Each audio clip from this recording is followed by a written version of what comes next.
southwest, but a decent mid-split ball. Where do you think we're going to see players dropping?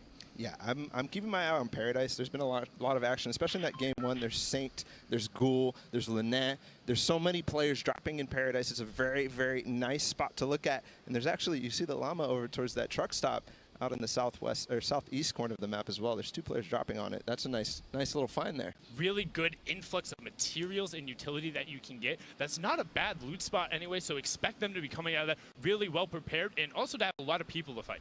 There's 3 teams down in Fatal. 3 teams indeed. We'll see if Nate Hills and Funk Bomb are actually deciding to go back towards their hometown of Fatal Fields.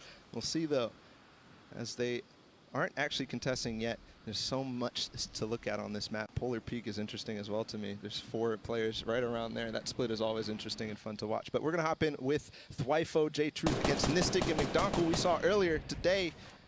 As this fight starts to unravel. Yeah, Nistic already down on the ground. McDonald trying to create some space for him, but unfortunately, it's going to be really difficult in an early 1v2 situation where they both have shields and they're pitching from the side. Fantastically well executed 1v2 there. And you notice they got the initial down right away, and he has that hunting rifle, and it's missing a couple bullets. You have to think he probably picked one up, got an AR round, and they're able to just close that up.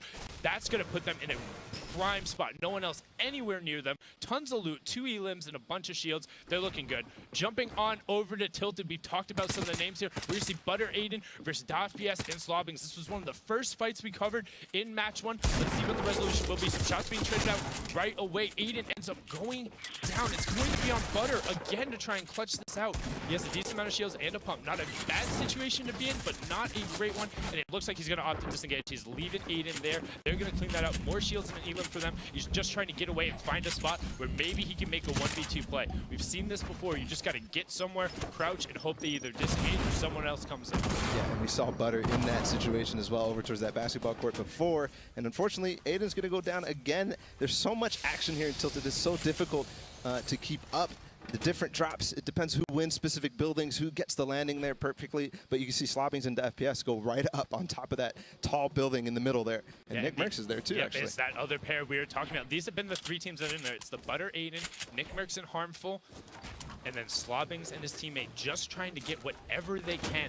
However, it's just running around. Not a bad loadout from him. The blue pump going to allow him to really excel in these close quarter situations. Snake's able to force him around. Has a decent amount of shields. DFPS and Slobbings just control of it. We're going to flip on over to Lazy Links where Monster and Devious are squared off against Ziff and Povzy. But Ziff looks like he's just trying to provide a little bit of support in the Stormwing. Not sure if they're fully aware of him. You see Devious and Monster are looking towards that direction and trying to put shots down on that pilot right now. Yeah, this is a strategy that Ziff and Povzy have been using here in Lazy to contest Devious and Monster, grabbing that Stormwing and actually coming in from the side and using this turret to such good use. Ziff actually managed to get a lot of damage in that first game. We'll see if he's going to be able to do anything from this guy today.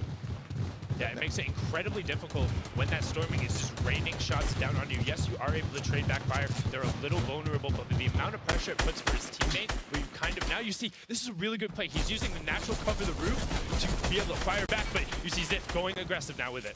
And now it's going to be a pinch. It's going to be 1v1 for Ziff and Monster here, and Devious against Povzy. Yep, misses the boogie bomb. He throws out on Povzy, trying to provide support fire. Monster trades right back. He says, no, no, no, don't poke it out. Throwing the clingers, and immediately Devious sees the pushes going. Ziff has to track back to Povzy on literally 1 HP. Yeah. Pops his minis to get the 50 effective back.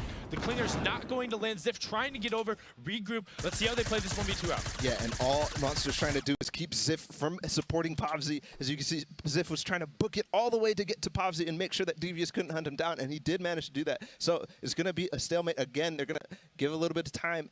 Povzy has those minis, like you said.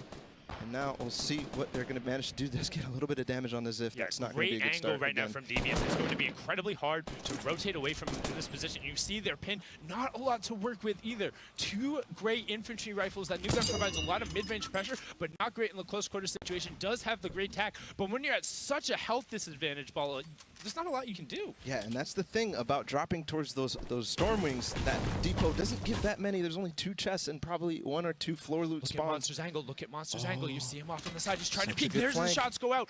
Any amount of chip is good for them there. They have to execute on this pinch now. If they're not able to knock these guys out, it's going to be a lot of wasted time and resources. But if they do, look, pre-charging the dynamite. They're going to try and get that down, and then Devious is going to try and follow up the shots. Yeah, and that was a perfect placement on that dynamite. He actually completely opens up Pavzi, and he's managed to knock him all the way down. It's just Ziff left. Nice positioning, and he's going to go down too. Devious just drops down. That's the thing with the dynamite there, Sundown. Blowing up that entire building gives so many opportunities to find angles.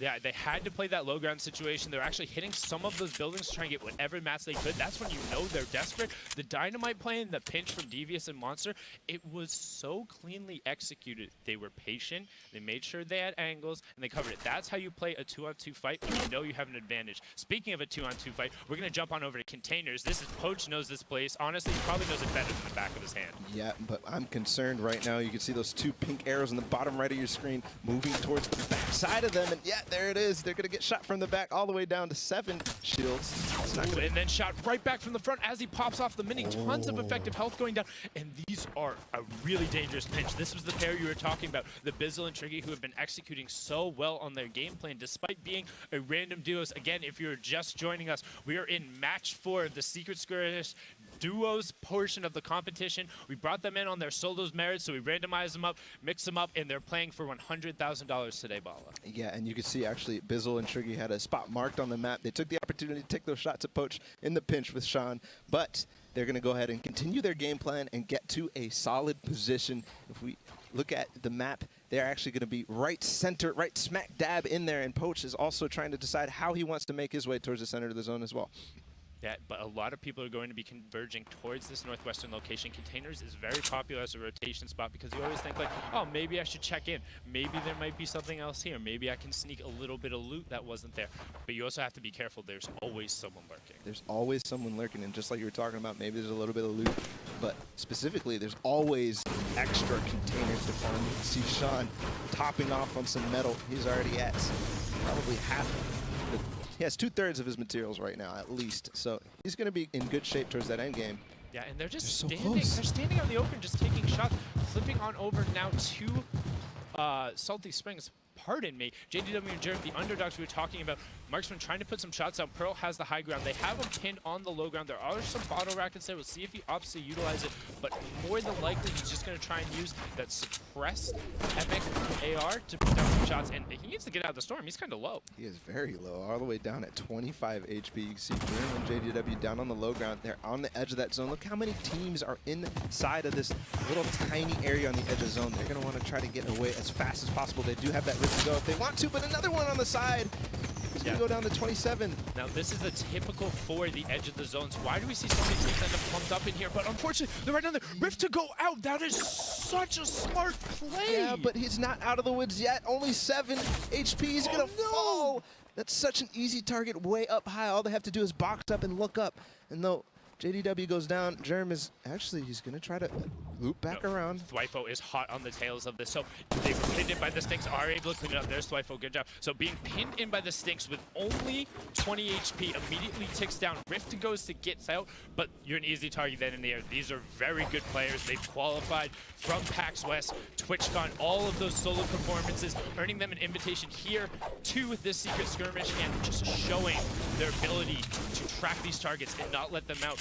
Speaking of tracking their targets, Bala, Cloaksy, we've seen how good he is. We're going to catch a replay of one of his early eliminations right now as it comes up and to see what he is able to do, what he has been able to do out of the Stormwing. This is... Way.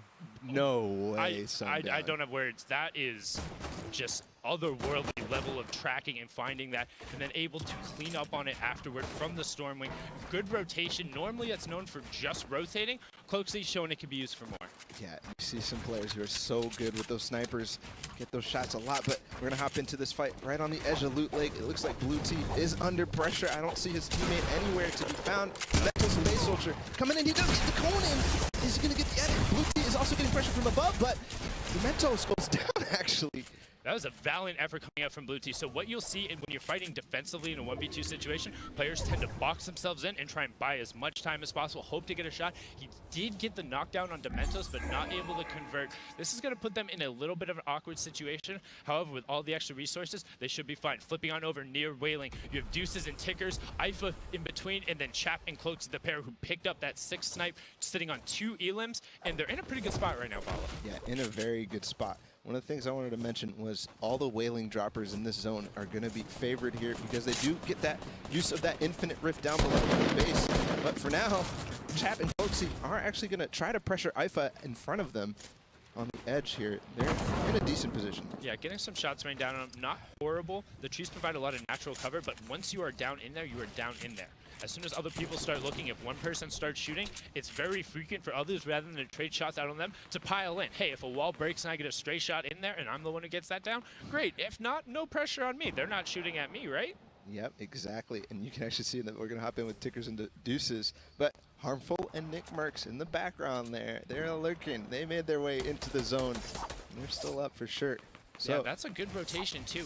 From tilted all the way over to the backside, pretty safe. Some good shots coming out from deuces, aiming towards that canyon, knowing not a lot of people are going to have an option. They're either rotating through the valley or you'll see a building up above. So good angle coming out from them, and they hold the high ground. If you look down the bottom right-hand corner of your screen, that little high ground nook right there gives them control over basically all of whaling. People who think they're safe rotating through, if you show them a pixel and you get hit, they're going to hit it.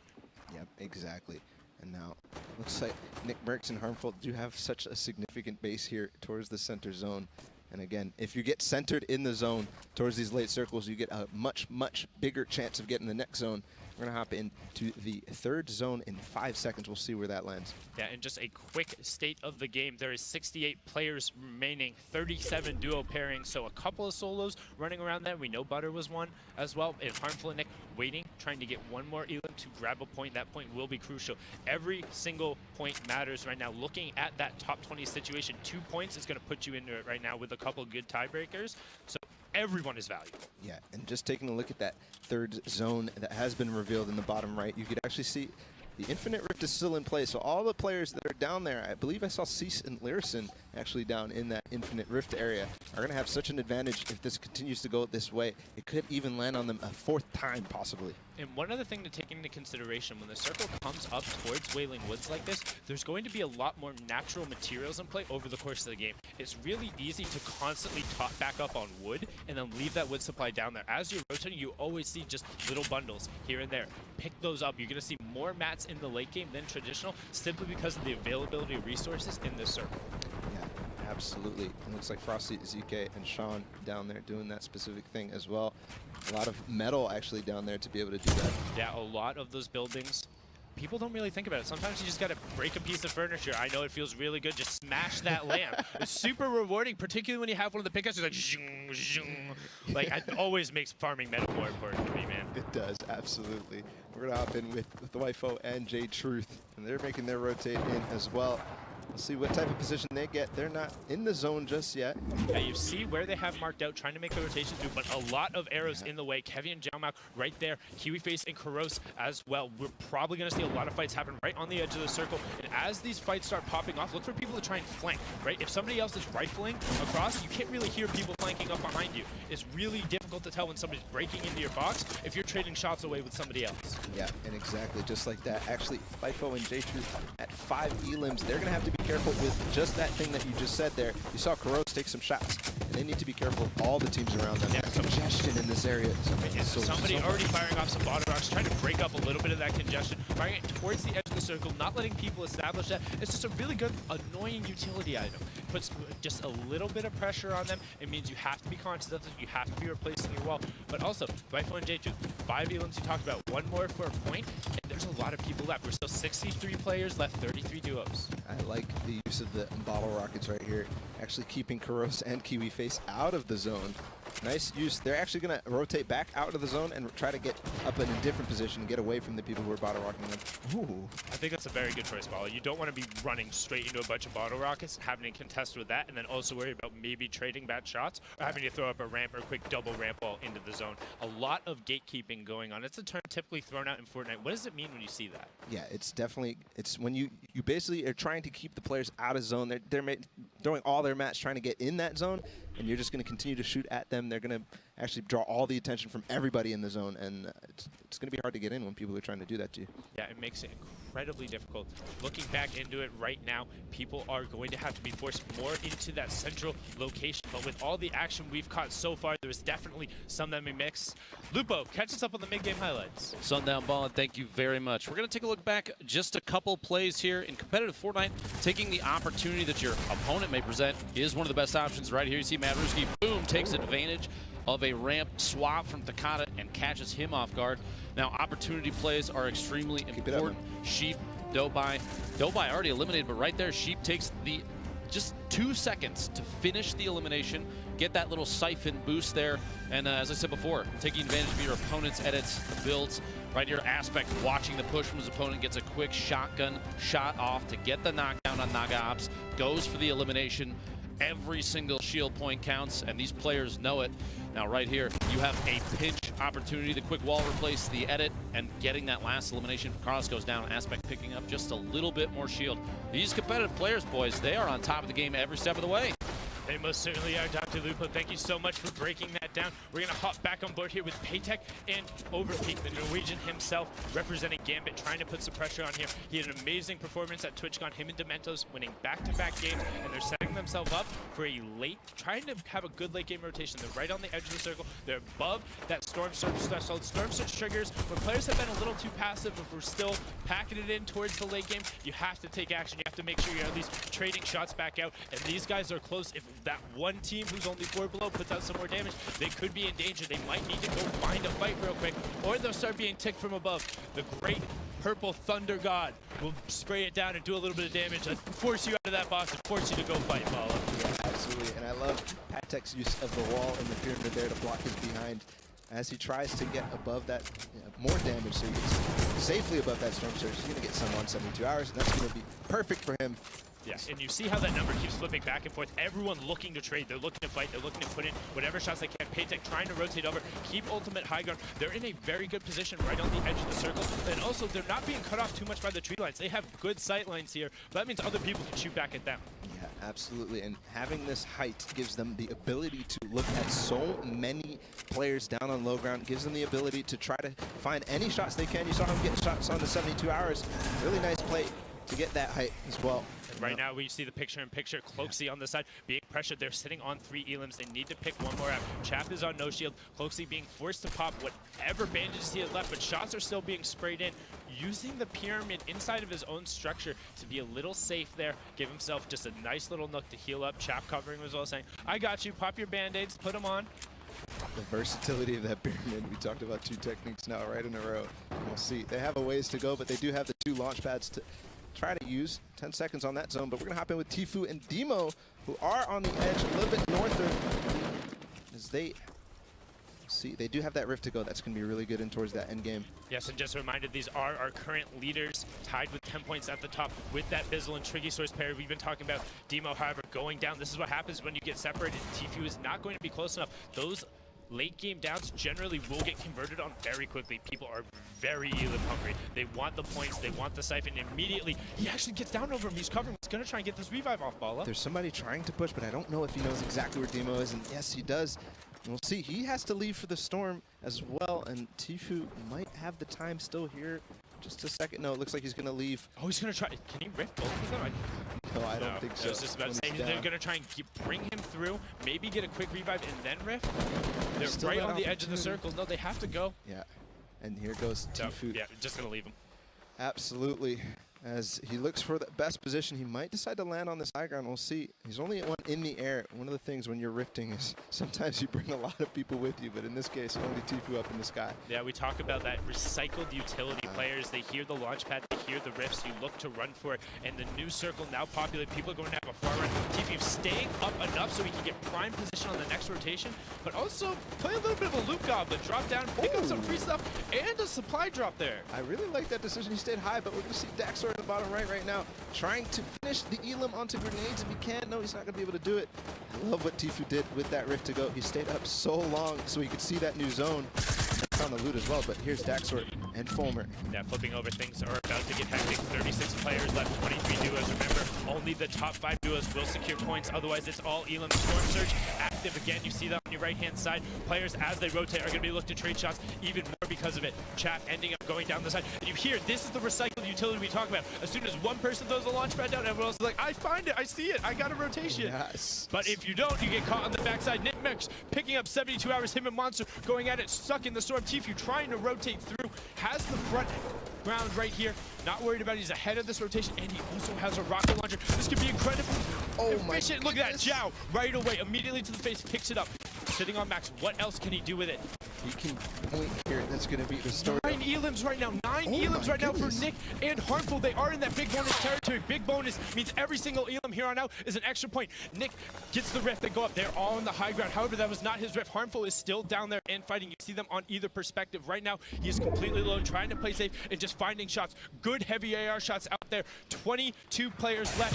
16 duos. RPG comes through, does not find him. Immediately tries to box himself back up. Yeah, one of the issues for Nick and Harmful right now is that Nick had those launch pads if he wants to make the rotation, so Harmful's on his own here. As you can see, he's getting shot from all directions. He's gonna go ahead and make through it. And no, he goes down. Edits into the box right away. Another player there. That's the problem when doing these super close quarter rotations. Everyone is in a box. Everyone's behind it. Everyone can edit it out. Nick getting to the edge of circle, getting in the front. This front position very good. He can now edit the window and look for where other players. They have to rotate past him, and he has time to think. Trying to see who else is behind. Right in the box. That's over. 100 immediately. Falls off with a 90, but neither of those two players are together. They're fighting each other as well. Nick knows he's low, able to convert on the down. Tickers goes down. That is 10 elims for him. That's an extra point as well. So they've already wrapped up 5 elimination points. 11 duos left, 13 players, so only a couple of solos running around. Will Nick be able to find more? Will they be able to challenge towards the top? Aegis in the middle, Lyricid above him. Anthony and Punisher having a fight on the backside. Anthony picks that one up.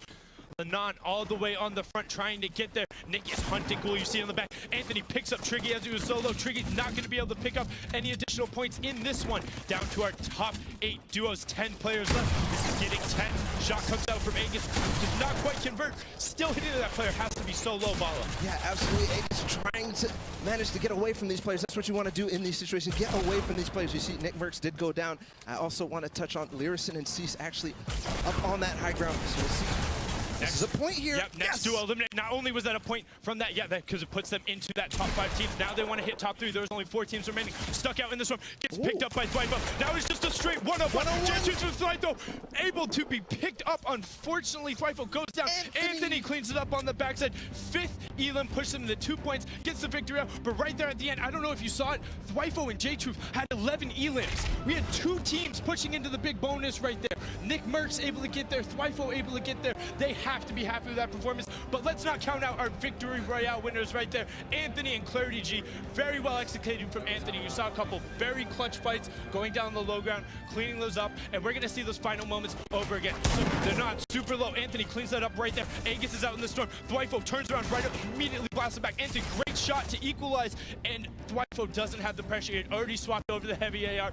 Anthony remaining calm, remaining cool, remaining collected, winning every single one of those close engagements and then converting into victory royale and 5 eliminations. That's going to be an additional 5 points for them coming up. Well